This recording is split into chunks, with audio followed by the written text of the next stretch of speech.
Just a quick update on the NBA playoffs as we get going. I don't know. The Clippers look like they're going to have to climb back from a 2-0 hole again, Brad. Well, they're on their way. They're already on their way. You know, they're I don't know who it was. Oh, Jalen said that Kevin Love being added to the USA basketball team was tokenism, because Kevin Love had his worst season as a pro. And Doug Gottlieb said it was a thing in the 70s. Remember, Doug Gottlieb's dad was a coach, and he wasn't working on coach. He said it was a thing in the 70s that coaches, not named Dean Edward Smith, would say, "How many black guys can I start? How many can I play?" The rule was 3 at home, 4 on the road, and 5 if you're in deep shit. That was like a meme that went around in the 70s among college basketball coaches. Was that an internet meme in the 70s? It was just word of mouth. There was a.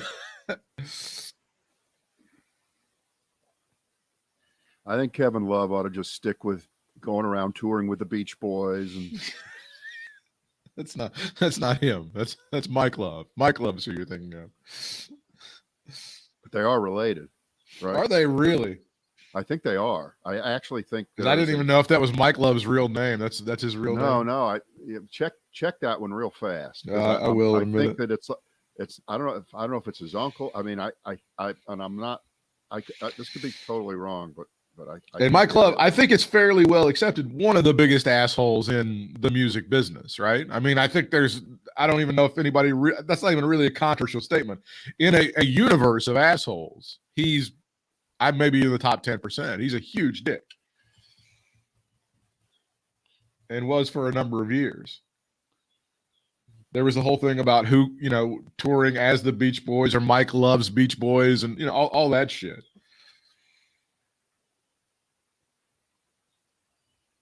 All right, here you go. It is. Here it true. is. I'm ready. It's his uncle. It's his uncle. No shit. So that's Stanley Love played in the NBA in the 50s. Wow. He is the father of Kevin Love, and he is the younger brother of Mike Love. It is. Here's the worst part of that whole thing. I knew that. Why did I know? And then you spent time looking up to verify it. There's 2 really bad layers to the whole thing. Well, because the comedy is always when you match up 2 people who aren't related and pretend they are. Yes. In this case, they are. Actually were. Yeah.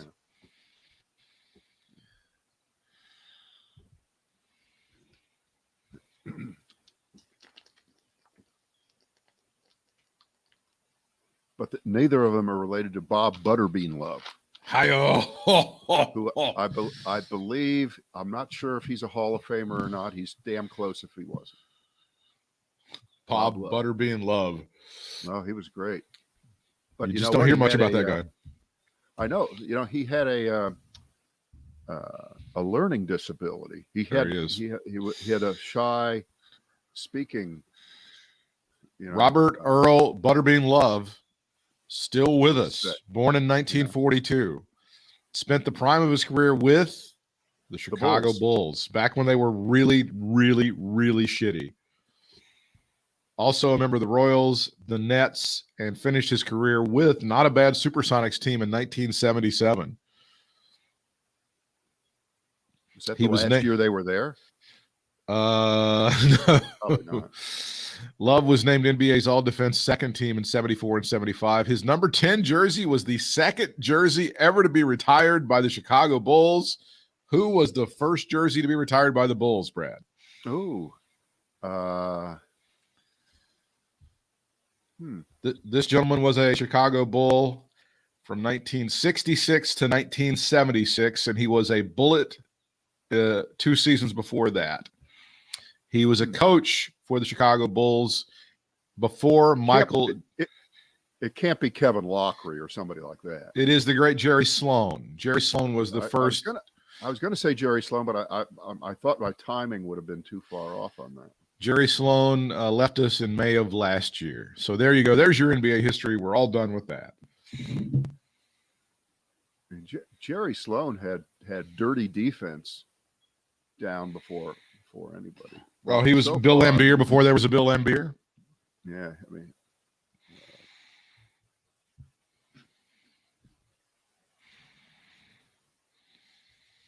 I am not connected yet. He's having trouble today. Get yourself connected. Try it again.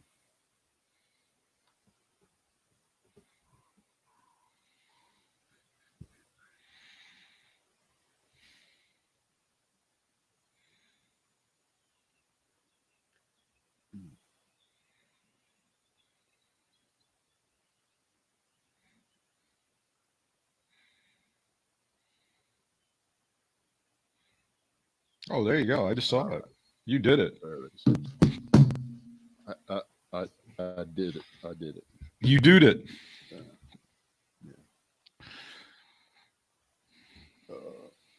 Okay.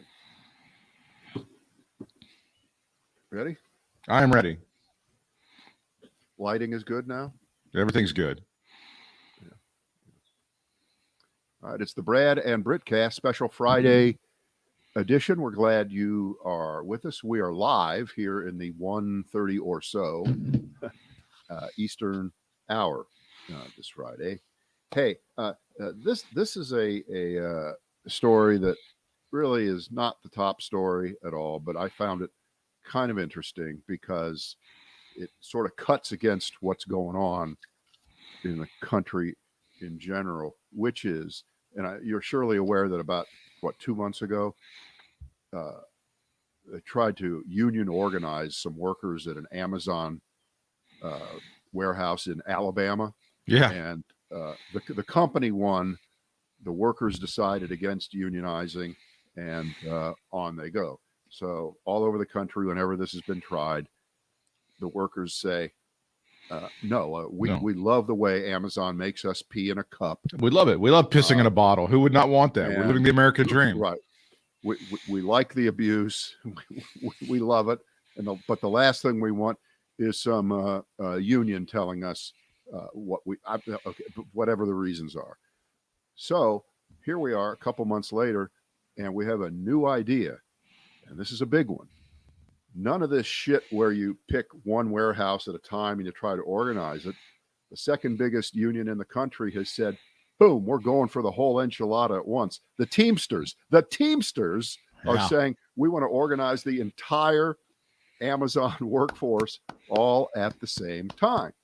And the great part of that is, as a consumer and Amazon Prime member, you are, most of us are, sure, at this point, it'll be great because when they deliver a package to your door, they are going to ring the doorbell, and they are going to be forced by the union to say, here's your fucking package, asshole. Now, a lot of people are saying that, well, okay, all right, we'll take that. So, I thought you were going to say a couple of guys would come and beat you up and make you take the package. I figured that would that's another version of the joke. That would be another way to go. No, but seriously, when you read about their strategy, they are living up to what your image is of the Teamsters Union, which is Jimmy Hoffa and roughneck tactics, and we don't take shit from no corporate boss. We win all the time. What they're going to do is they're going to go hard. They are going to try to encourage workers to hold strikes, shut down warehouses, take to the streets, do all the kinds of things that we have not seen in our lifetimes. That they think that the whole Amazon situation is so ripe for this for a variety of reasons. And then if that works, other workplaces could follow suit. I mean, they're calling this the take this job and shove it economy, right? Because the employers are basically, they're walking off the job all over the place. There's a demand for a lot of different employers. A lot of folks are hiring. The economy is ramping back up following the pandemic. So yeah, there's a lot of leverage that's on the side of the employees at this point. Right. And this may not go anywhere. It might not work. The trend is away from unionization. Court rulings are against unions. The Supreme Court just dealt the ability to organize last week a heavy blow in a ruling. I just thought it's something to kind of put in your back pocket and pay attention to when this starts to become more pronounced because everybody's life now is touched by Amazon. There's a couple of different trends, like we talked about. The winds are in favor of the employees. You have some younger folks who are entering the workplace who may not know that unions are supposed to suck and we hate them and their socialism. All the shit that was preached all this time, and they may go, let's take another look at that. So there may be some headwinds that change this sort of thing and give the power back to the people. I know one of their arguments is, the UPS is organized. UPS is union. Yeah, and therefore the drivers in particular have all kinds of protections and work rules that protect them. But when you see one of those Amazon vans go by your neighborhood, oh, wait, hold on. Let me wait 30 seconds. There'll be another one. Exactly. Wow. And those folks are largely on their own. So let's just file that one away and see where it goes. See if it's a counter trend.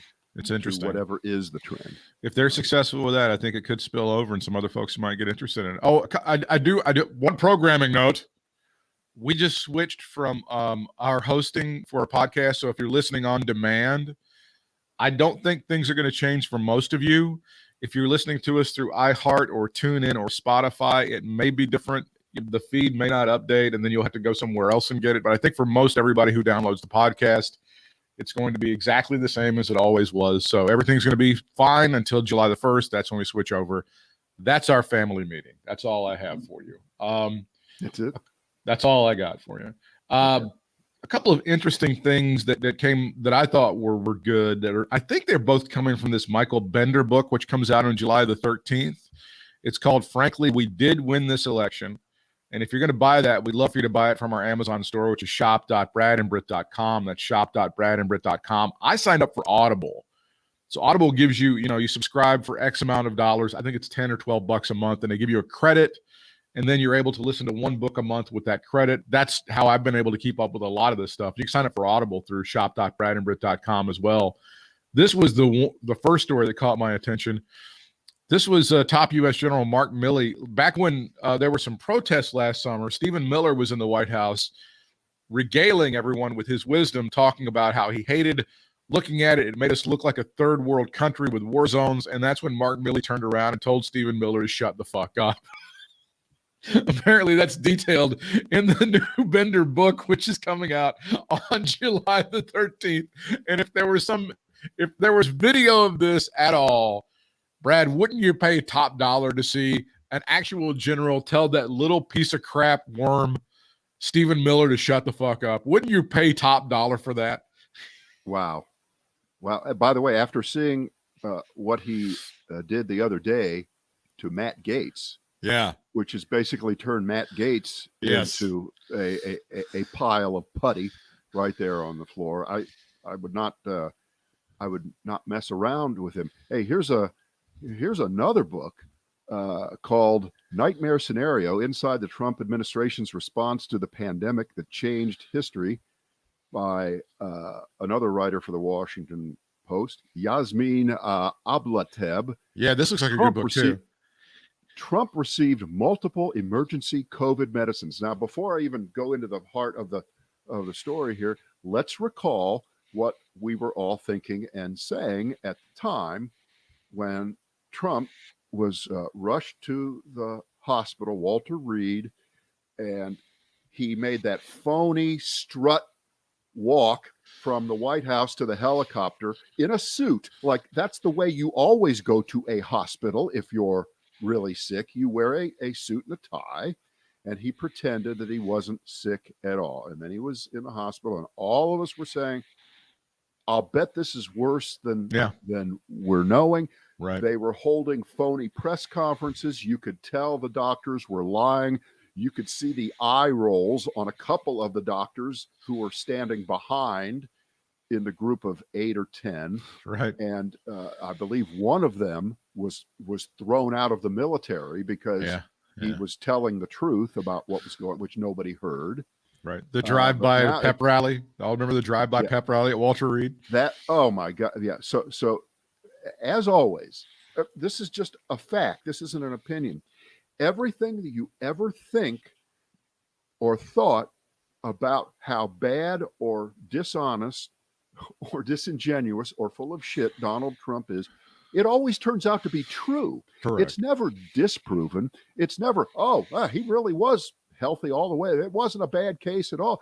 He just went in and coughed a couple times and they sent him home. So he was using the experimental drugs. They were given to him. His oxygen level dropped to whatever is considered to be a dangerously low level. That's, in his case, that's 93%. I guess that's a low level, which means he was probably close to dying. So without going into any more details of that, let's ask the real question.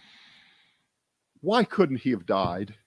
Imagine how much better the world would be today. Just think about it. Think about how much better the world would be today. How much better the United States would be today. How much better the condition of the, in critical condition, United States democratic system would be if Donald Trump had not been there from October on. Therefore, another candidate would have run and Joe Biden would have beaten that other candidate. Surely, no doubt about that. Mike Pence. Right. Mike Pence. Yeah, right. It's not fair. It's just not fair to the world that he lived. Mm-hmm. And you know why we can talk this way, Britt? Because we're on a podcast. We're on a podcast. We can say it. Everybody else can think it. We can say it. I'm looking at this story from October the 7th.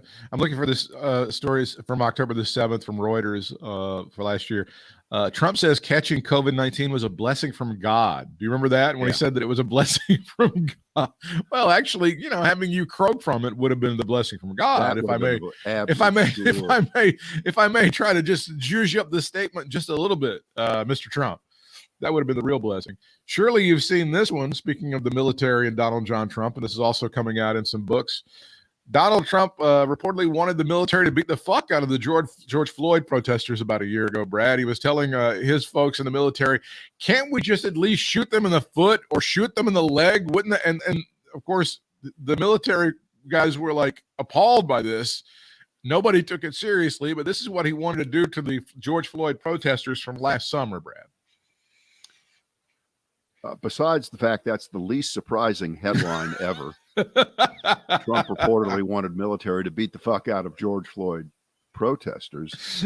Since when was the United States military in charge of law and order on the streets of anywhere USA? I thought we had some rules against that. I thought so too. I thought we had laws against that. I thought we did there too. were statutes against the U.S. military being used except in the most extraordinary of circumstances, which this was not. But okay. We're going to probably be subjected to this stuff longer than we've been subjected to new Nixon tapes, new Nixon transcripts, others, right? We've had about 15 years of that. Yeah. For some reason, they've been very slow in releasing all the horrible things that Nixon said that were recorded in the Oval Office on that system there. Wow. So it's just been leaking out over the years for sure. Yeah. So we need to do an epitaph for the Conan show, the Conan O'Brien show. I didn't watch it. The last episode was Thursday night. I didn't watch it. I rolled the DVR on it, so I'll catch it later. But I'm not optimistic that I'm going to really care that much, since it appears that the only current celebrities that were Jack Black and Will Ferrell, and I can't. I'm not much of a Jack Black fan, and nothing left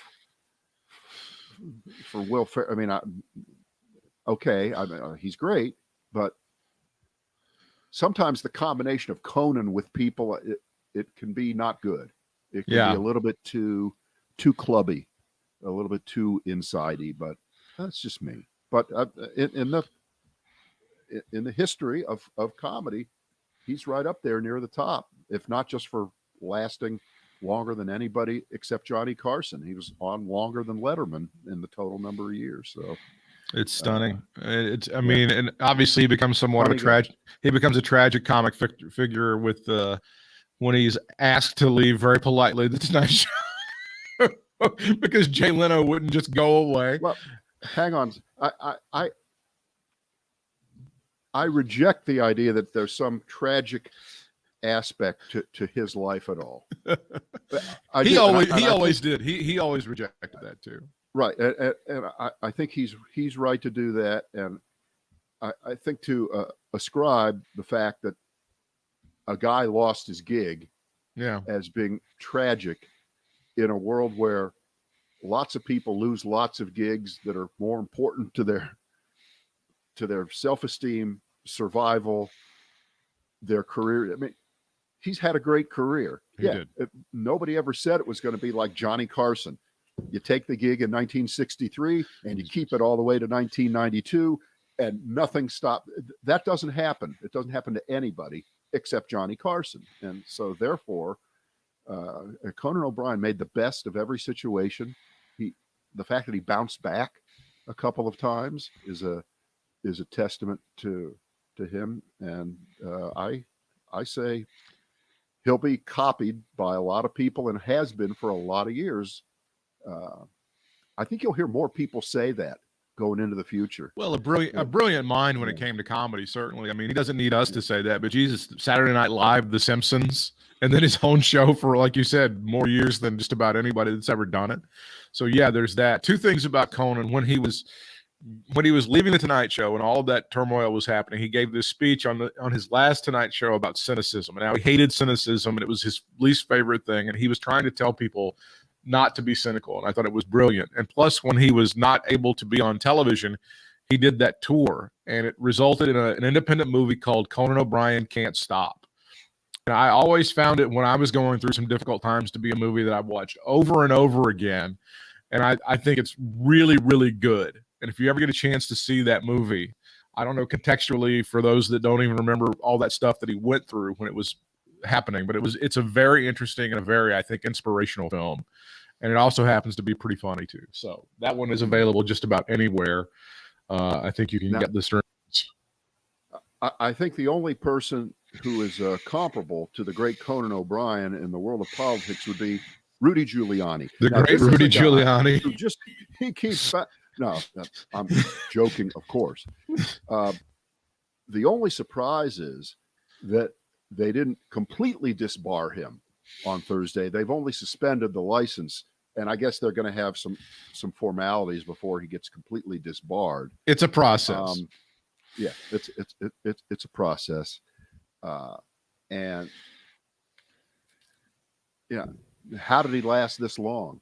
I mean, there is truly a body of thought, not just by people like us, but by his best friends, that he, in colloquial terms, lost his mind many, many years ago.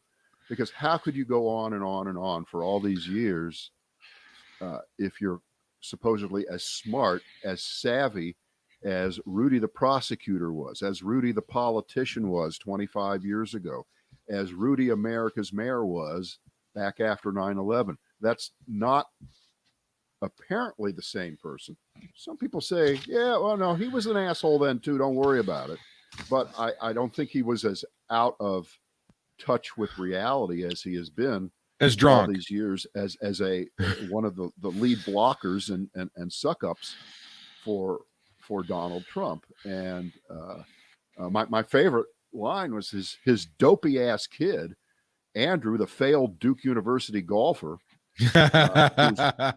who has designs on being the governor of New York, right, came out and defended Daddy on Thursday and said, this is a setup. This is a railroad job. Rudy Giuliani always does everything by the book. Of course, the book is Art of the Deal, which is not the kind of book that you want to follow. But there you go. It's wow. Rudy Giuliani. Didn't he just like coast off of that 9/11 reputation for as many years as he possibly could? Well, it wasn't a joke by me or anybody else individually. Right. It was everyone who you couldn't help but notice that for years, in every public appearance he would make, the words 9/11 would come out of his mouth. It was a drinking game, right? And there were a lot of drunks that were produced because all he could do was reference that.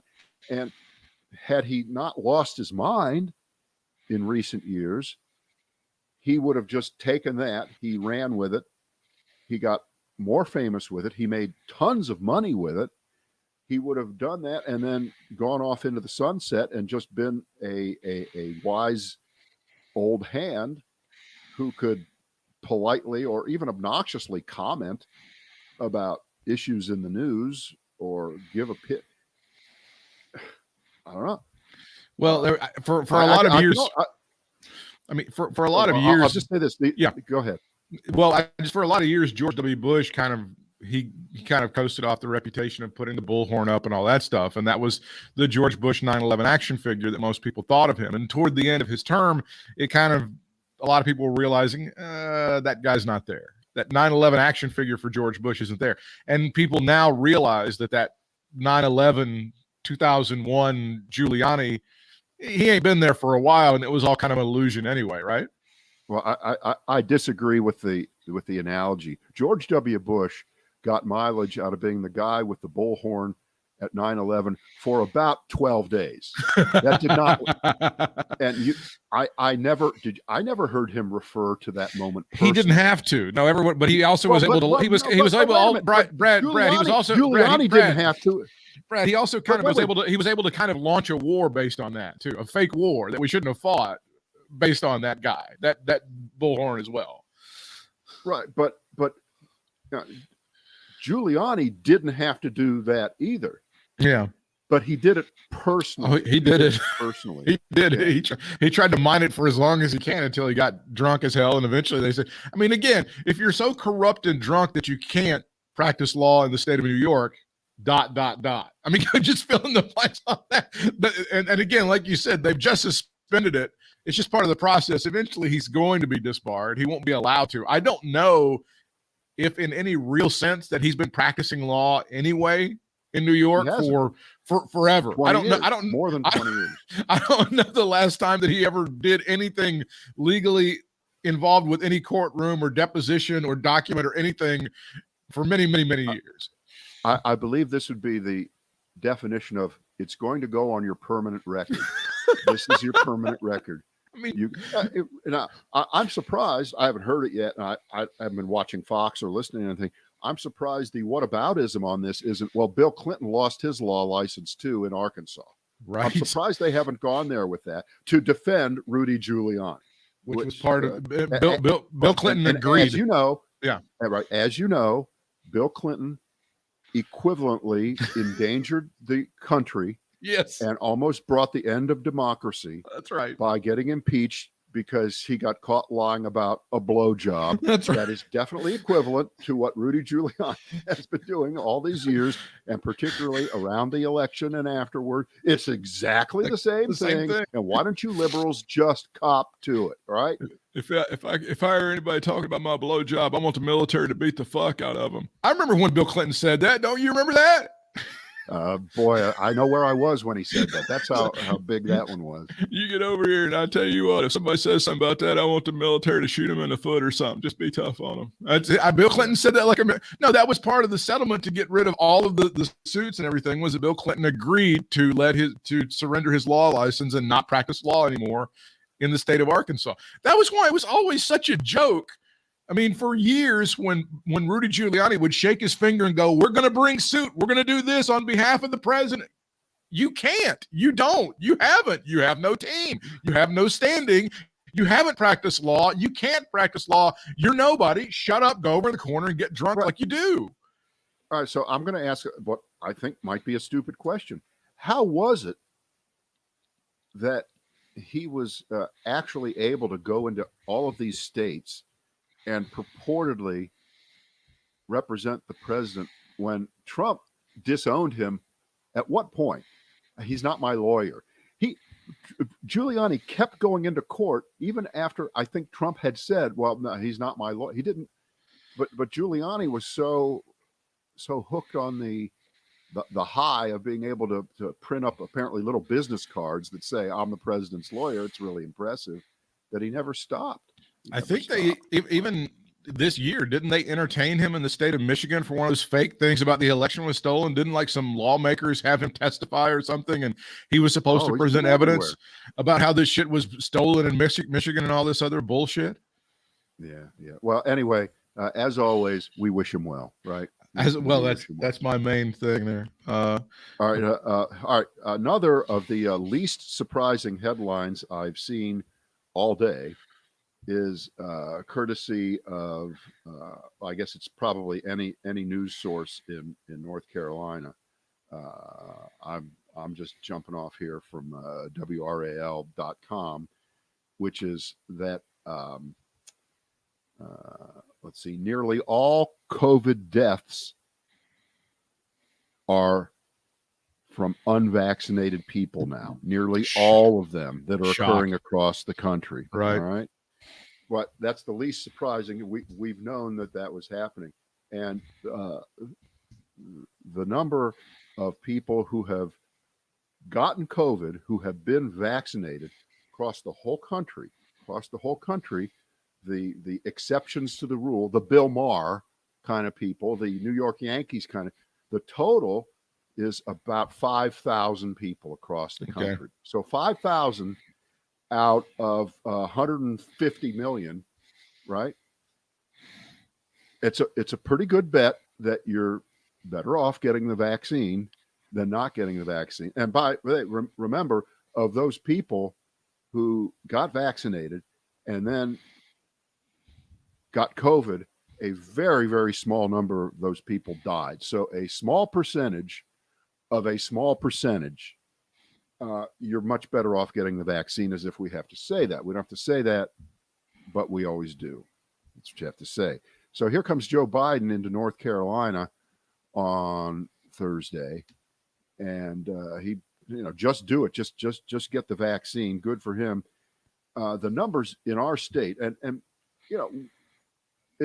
if this was a grade card, we'd be getting about a D compared to the rest of the states. We're not an F. We're not at the bottom. 55% of North Carolinians have gotten one shot. 52% have gotten both shots. So there's a 3% who haven't gotten that second shot yet. But for only half plus 2%, 52% to be fully vaccinated at this point is terrible. Mm-hmm. The national number, the whole country, like the presidential election popular vote kind of number, is 66%, which, again, we'll do it like Trump would say. It's not fair to count the whole country because there's all these blue states that have too many people that are vaccinated. They're making us look bad in the dumbass states, right? But the states in the deep South, your Mississippis, your Alabamas, they're down in the high 30s, low 40s in terms of number of people. So that's how you end up with they'll never get to 50. They'll never get to 50. The miracle will be like 45 in those states, right? If you could ever get to 45, you'd be. So to have a 66% national number, you do have several states that are at 80%. Yeah. And above. Vermont, I think. But just like with the electoral map, it is important to note that the dust and the cow turds in Montana and Wyoming have been vaccinated. We do want to make that clear that those areas where 5 people live in a county, where it's red, and where Fred, your stupid uncle, tells you, look at all the red on the map that voted for Trump. Well, nobody lives here in Wyoming. Nobody lives here in Montana. And 5 people live in Idaho, Fred. So those are large swaths of area that are a lot of dust and mud, but no humans. But that, the problem is the Delta variant, Brad. That Delta variant is coming unless you've been vaccinated. Of course, if you've been vaccinated, the Delta variant doesn't mean a whole lot, and it's really not something we should worry about, right? Well, I guess in the broadest sense, you can say, there's a much more virulent virus moving around, and I'm vaccinated, and it works against that, so I'm no more concerned really about it. But the way, again, it's being reported, and you hit it perfectly by saying when they report there's a new Delta variant around, and Dr. Fauci says this one is extremely dangerous. And then there's a long pause or a big parentheses over there where he then has to be almost asked, well, but what about if I'm vaccinated? Well, if you're vaccinated, so you shouldn't have to add that on. You should include every time you talk about this, if you're one of the experts, if you're one of the big time doctors, or even a politician who's not an idiot, or you're not an athlete who thinks that it's a private matter, you shouldn't announce whether when you talk about this Delta variant, which is multiple times more contagious, the sentence should be, if you are vaccinated, you are no more likely to contract the new, very, very dangerous Delta variant, which will circulate more quickly among the unvaccinated. You need to make the distinction up front, because if not, then you send off the cue to people who have been vaccinated. Well, maybe I ought to still be wearing a mask. Because the Delta variant, I've been going about a month or so now without wearing a mask, but this Delta variant, it's more dangerous and it's more virulent. Maybe I better wear a mask again, which of course you've forgotten the early lesson. Wearing a mask doesn't prevent you from getting it anyway. No. It's about you, other people. It's amazing when you think about it. It's amazing how well the United States has done overall in spite of this stupidity. It really is. I mean, it's kind of amazing. You can see a scenario where 900,000 or 1 million people could have died pretty easily, right? As opposed to 600,000 and some. I think it would have been way more than that. Jeez. I think it would way more than that. Had there been no vaccine, if we were still where we were 8 months ago, before there was even an announcement of a vaccine, and we were mask fatigue, COVID fatigue had already set in. Yeah. And we were already tired of these damn lockdowns. We're tired. They ain't going to tell us what to do. I'm going to live my life, which, there's still a lot of people who believe that and are not getting vaccinated, which, it's almost beyond comprehension. It's still mind-boggling because you can walk in almost anywhere in America with very little wait time, 2 minutes, and they'll give you a shot. I mean, if it's okay with your doctor and your doctor said it's okay, you can walk into a drugstore, you can walk into a Walmart, you can get it right now.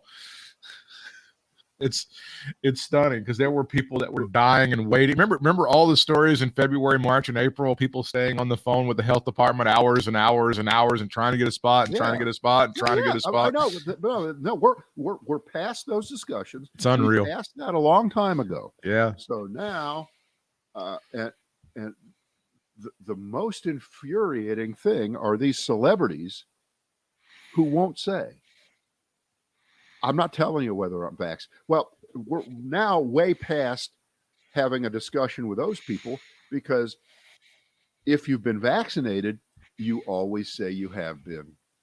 If you say anything other than, of course I've been vaccinated, that means you haven't. That means you're a liar. That means you're a moron. That means you're a bad role model. That means you suck. That means I hate you. That means you're just not being truthful, because no one hardly likes to brag that they didn't get vaccinated. Those of us who have been, now it's like, yeah, I wore a blue shirt last week. Of course I wore blue shirts. I like blue shirts. Next question.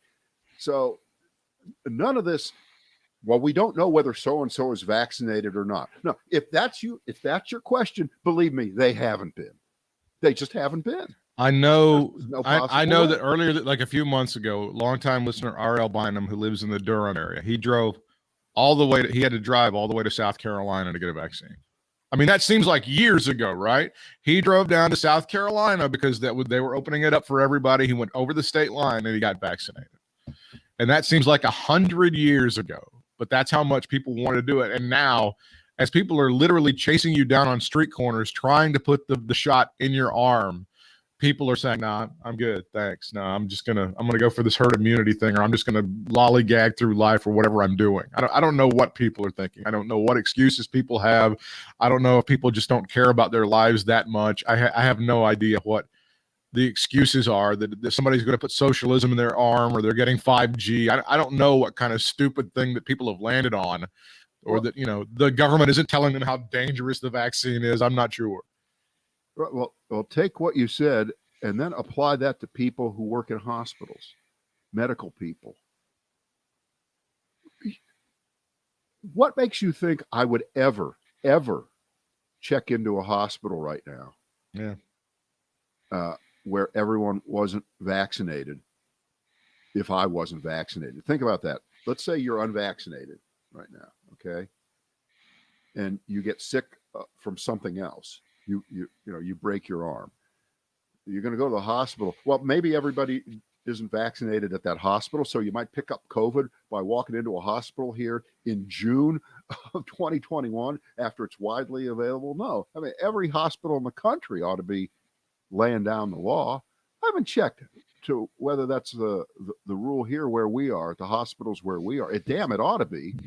It ought to be. And again, you're not going to catch it. I'm not going to, we're vaccinated. But the idea that you would have carriers walking around treating people up close. And I know that, I'm sure at this point, when you check into a hospital, it's on the thing, have you been vaccinated or not? But this should not be a question anymore. Mm-hmm. This should be long ago buried, weeks and weeks, months ago now, buried, of people in authoritative positions who have to be with other folks as part of their jobs. When you think of the number of people that work in retail and grocery stores who died from COVID in the first year, because they had to work. They couldn't not work, and there was no vaccine. And we were all bundled up. We were all walking around with masks on, but a lot of folks caught it anyway, which of course they did. And to be at this point and have you rejecting getting vaccinated, you should be just ashamed of yourself. You just be ashamed of it. Now, I was in the big Harris Teeter. Okay. On Wednesday, and I'm friends with a guy there. His name is Todd. Todd's a great guy, and he was an old time listener to us on the radio. And okay, I think he was at my elementary school graduate. Known him forever, right? Okay. And I said, Todd, what's the policy at Harris Teeter, which is a subsidiary of the Kroger Corporation, the largest grocer in the country, right after Walmart, I guess.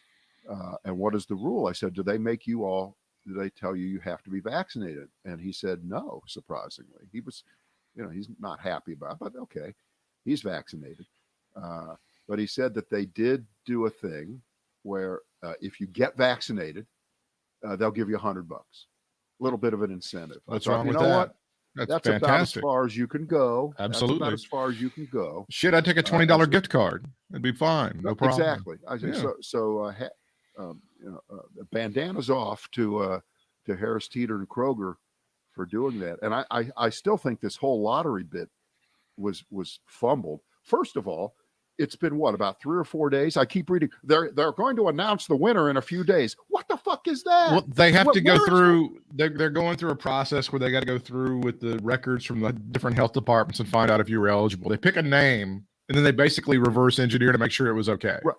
What do they have, a card file somewhere in Greenville? Come on, Britt. You can if I get fucking pulled over by a cop, he can get out his laptop and find out who and what I've done in 0.3 of a second. Oh, is that how that works? We don't have a record of people who've been that's bullshit. It's just bullshit. But anyway, I think that if $1 million to one person is stupid.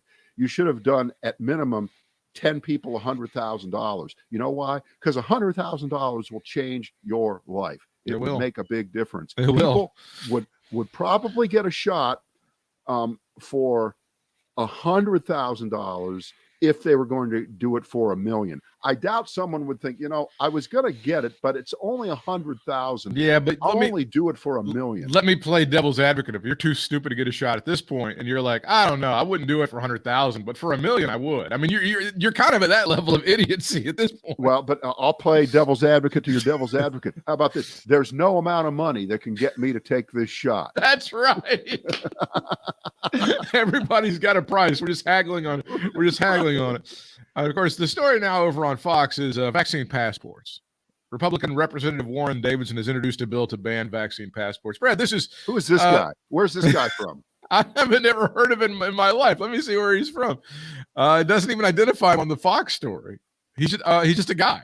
He's from Ohio. So he's only complete assholes come from Ohio. So that guy, that's who Warren Davidson is. And I don't know which. But Republicans from Ohio are as big a dumbasses as they are from anywhere else, because Ohio is a heavily gerrymandered state, absolutely made up of a lot of Trumpers. So it sucks, and I'm renouncing my Ohio birthplace.